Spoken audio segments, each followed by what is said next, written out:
Magandang hapon po sa inyong lahat. Narito na po ang resulta ng 5 p.m. draw ngayong May 18, 2026 para sa mga games na 3D Lotto at 2D Lotto. Kung bago ka pa lang sa aking channel, pwede kang mag-like, share, at subscribe para updated kayo sa mga PCSO lottery results araw-araw. Para sa 2D Lotto 5 p.m. draw, 8 and 16 in exact order.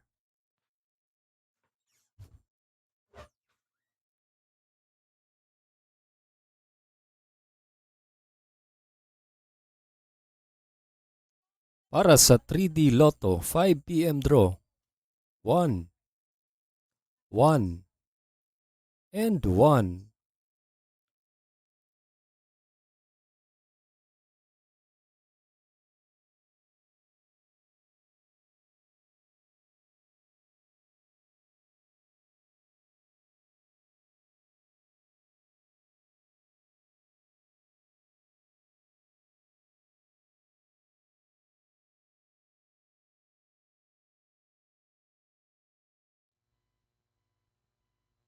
Salamat po sa panonood ng Lotto Results Today by Mr. Wi-Fi.